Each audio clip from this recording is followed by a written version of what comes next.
আজকের গল্পটা শুরু করা যাক। আমার দাদার বাড়িতে একটা প্রাচীন কুয়া আছে। কুয়াটা আমার দাদার দাদা তৈরি করেছিলেন।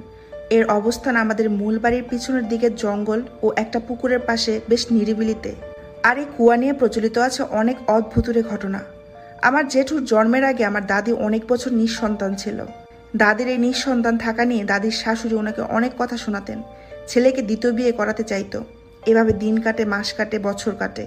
একবার কোনো কারণে দাদা ও দাদিকে অনেক ভকাচকা করে গায়ে হাত তুলে রাতে ঘর থেকে বের করে দেন। দাদি কোথায় যাবেন বুঝতে না পেরে তখন সে কুয়ার পাশে একটা গাছের কাটাগুড়ির উপর বসে কাঁদতে থাকেন। কাঁদতে কাঁদতে কখন ঘুমিয়ে গেছেন তিনি বলতে পারেন না। একসময় হঠাৎ তিনি দেখতে পান কুয়ার রেলিংয়ের একটা অসম্ভব সুন্দরী লাল টকটকে শাড়ি পরা মহিলা বসে গান গাইছেন। চাঁদের আলোয় হালকা বাতাসে উঠতে থাকা তার চুলগুলো মনে হচ্ছিল যেন নির্ঘাত স্বর্ণলতা। দাদি অপলক দৃষ্টিতে শুনছিলেন সেই তার গান। তার ভাষ্যমতে গানটা যেন কোনো এক জাদুর সুরের মতো ছিল। মনে হচ্ছিল যদি শুনতে পেতাম অনন্তকাল ধরে। একসময় সে রহস্যময় নারী এসে দাদির কাঁধে হাত রাখলেন। বললেন, এভাবে কাঁদিস না, তুই আমার বোনের মতো। তুই কাঁদলে আমার কষ্ট হয়। তোর সব সমস্যার সমাধান দিলাম, তুই সুখে থাকিস। আলো ফোটার পর দাদির ঘুম ভাঙলে তার আর এই বিষয়ে আর কিছু মনে থাকে না। তিনি ভাবেন হয়তো স্বপ্ন দেখেছিলেন। দাদি ভোরবেলা গরুর গাড়ি করে দাদির বাবার বাড়ি চলে যান। আর সেখানে যাওয়ার পর সামান্য অসুস্থতা দেখা দেয়। দাদি ভাবেন হয়তো দাদার আঘাতে এই অবস্থা হয়েছে। তিনি স্বাভাবিকভাবে এড়িয়ে যান বিষয়টা। দাদি তার বাবার বাড়িতেই থাকতে থাকেন। তবে ধীরে ধীরে তিনি অনুধাবন করেন তিনি মা হতে চলেছেন।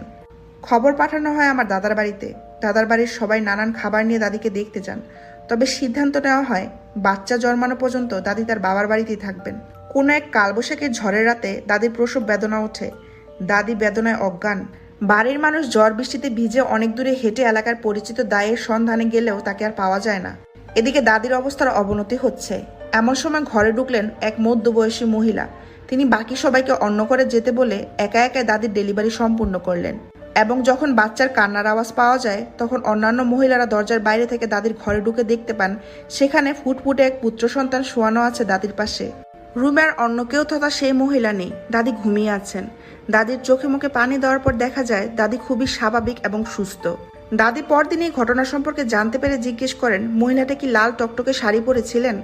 বাকিরা জানায়, হ্যাঁ, লাল টকটকে শাড়ি পরে এক মহিলা, মুখ অস্পষ্ট তবে মধ্যবয়সী।